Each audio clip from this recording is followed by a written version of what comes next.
Portez! Armes! Ouvrez le banc!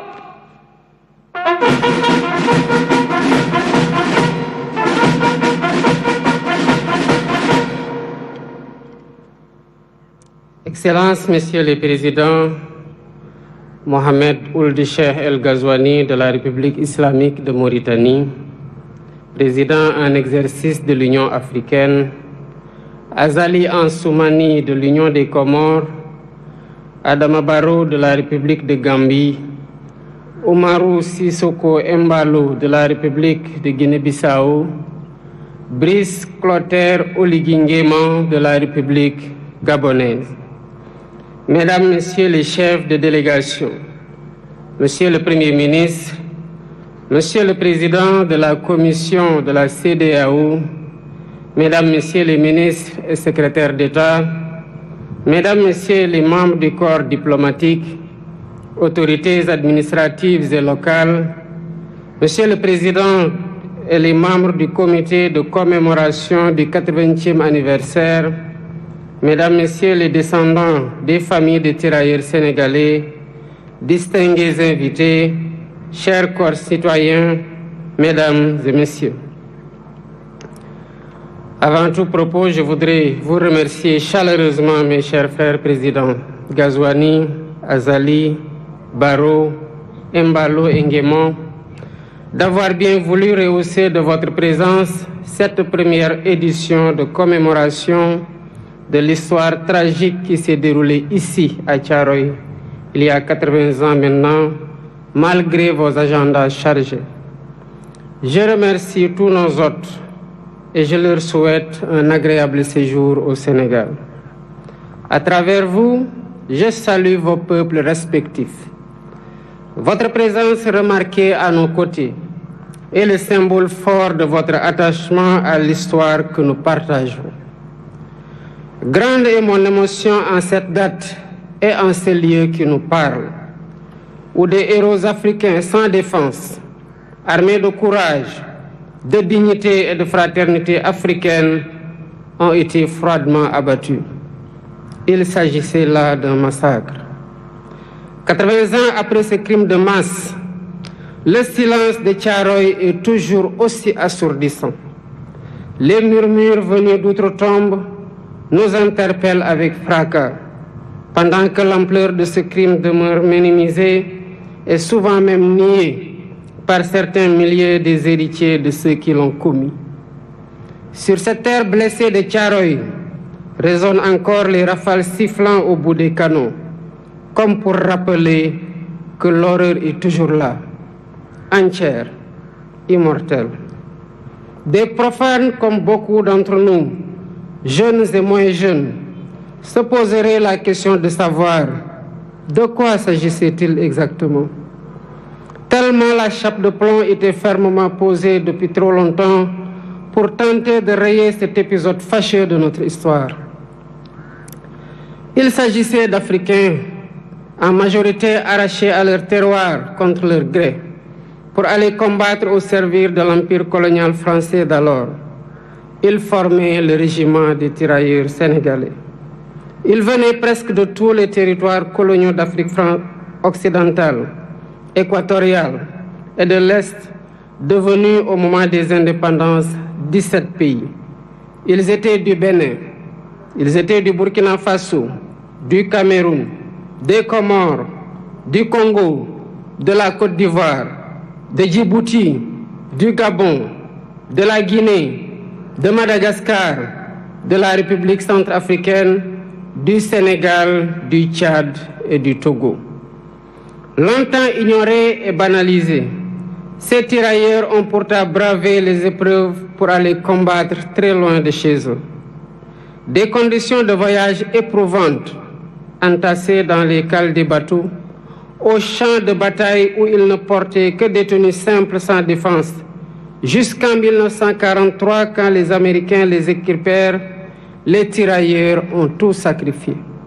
Ils ont donné de leur jeunesse, ils ont donné de leur sang, ils ont donné de leur chair pour la liberté et pour la paix dans le monde.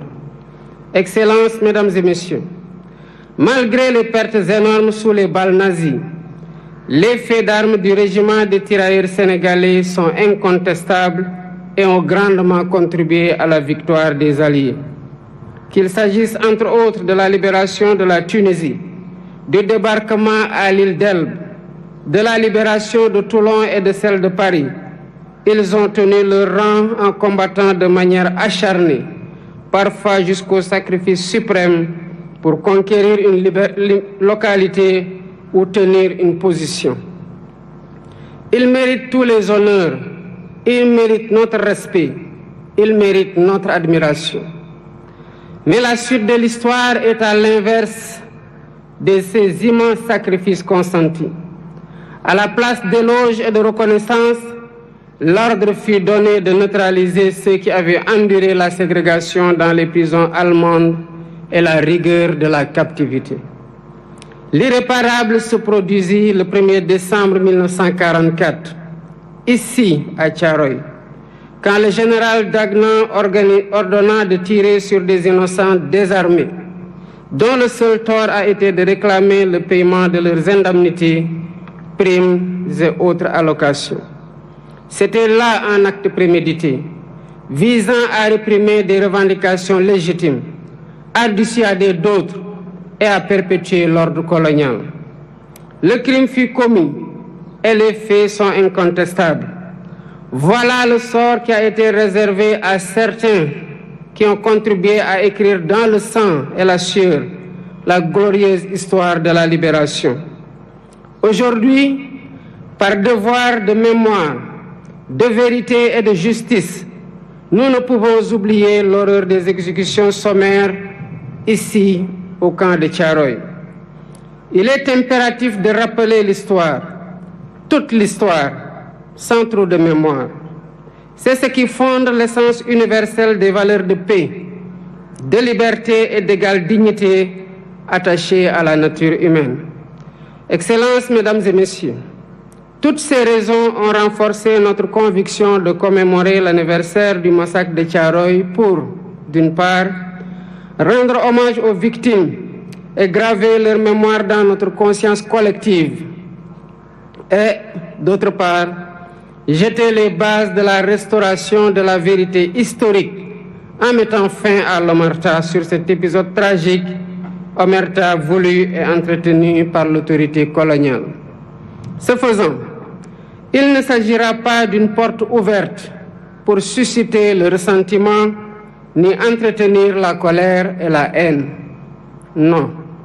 Ce que nous faisons ici relève du devoir de mémoire contre l'oubli et pour la manifestation de la vérité des faits, pour nous acquitter d'une dette morale vis-à-vis des tirailleurs et de leurs familles.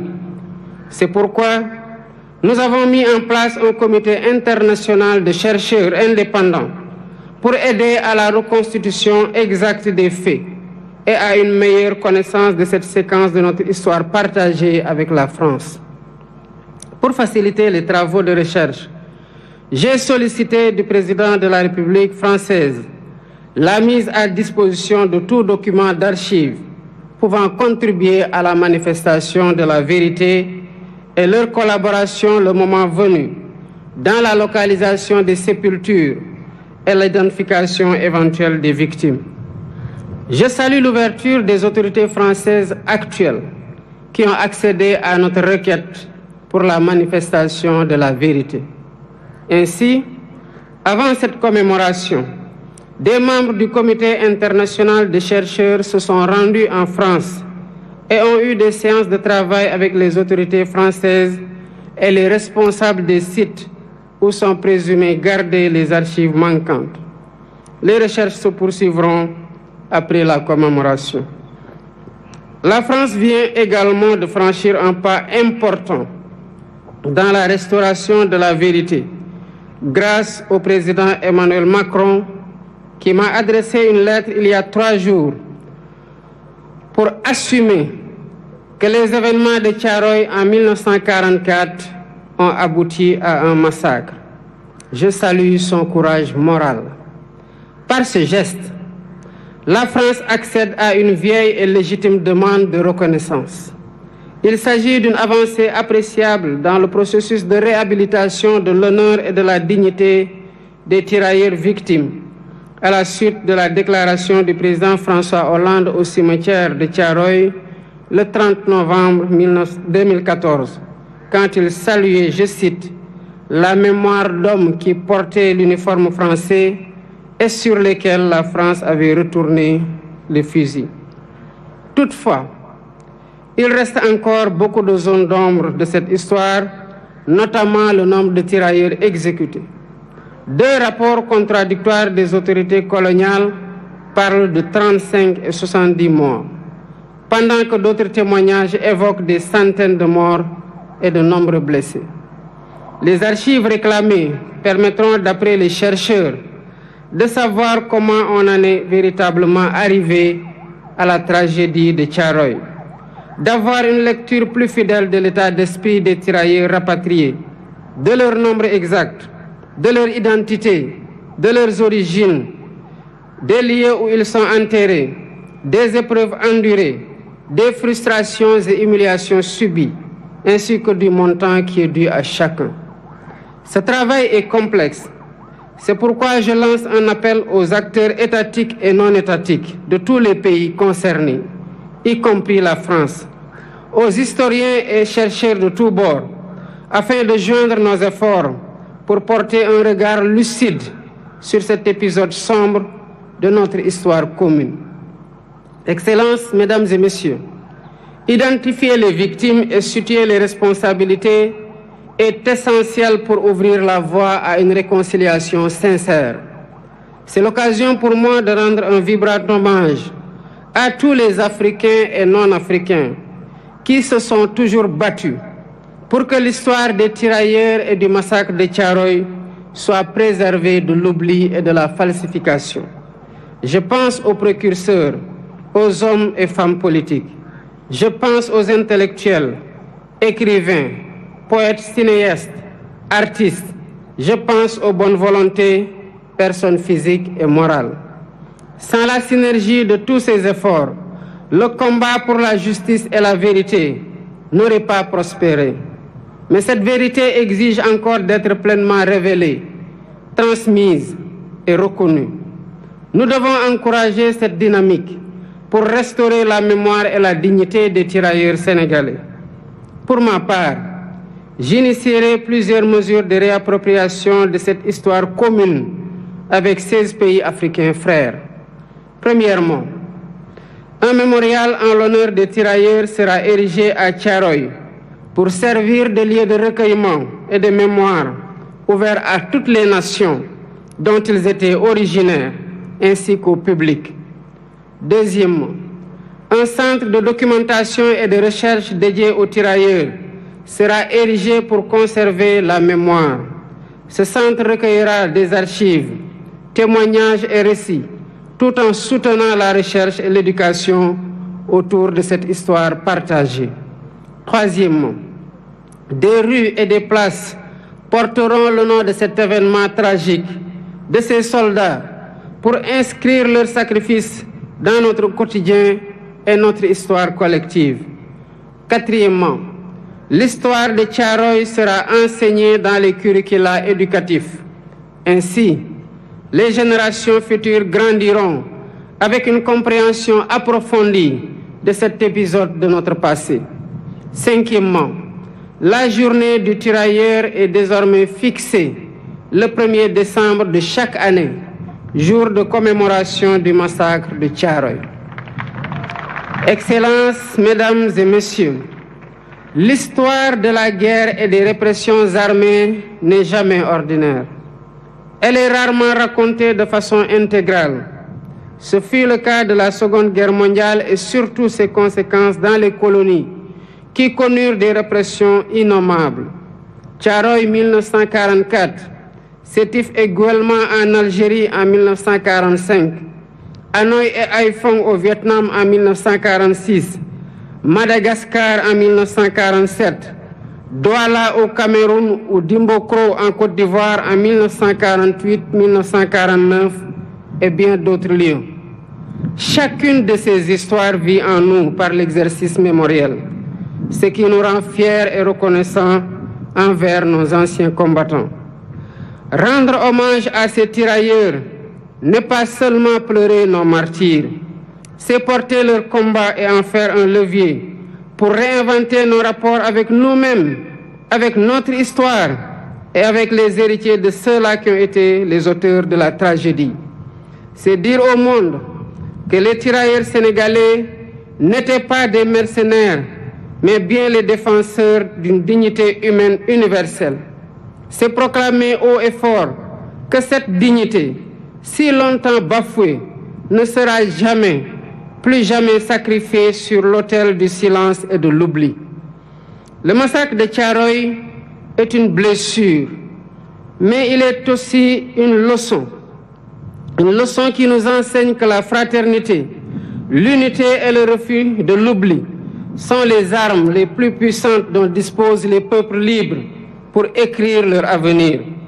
Que cette commémoration, 80 ans après, ne soit pas qu'un moment de recueillement, qu'elle soit un serment renouvelé, un serment de justice, un serment de mémoire, un serment de vérité. Pour que plus jamais Thiaroye et les événements similaires ne se répètent sous aucune forme, nulle part ailleurs dans le monde. Nous honorons aujourd'hui des héros, et en les honorant, nous nous rappelons que nous avons nous-mêmes un devoir, celui de leur être fidèles, fidèles à leurs valeurs, fidèles à leur combat et fidèles à leur vision d'un monde plus juste. Ensemble, pour la vérité historique restaurée du massacre de Thiaroye, pour la justice, la liberté et la dignité pleine et complète. Je vous remercie de votre aimable attention. Fermez le banc!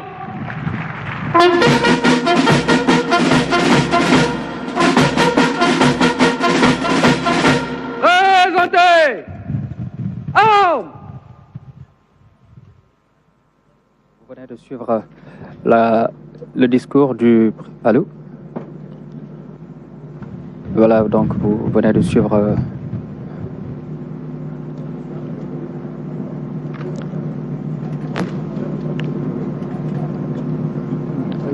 Voilà, vous venez donc de suivre le discours du président de la République, son Excellence M. Bassirou Diomaye Faye, empreint d'émotion, mais également de relater le récit de cette commémoration. Et il y a des annonces phares qui ont été faites par le chef de l'État, que je vais laisser à Anouche Kaba de revenir sur ces annonces phares. Une batterie de mesures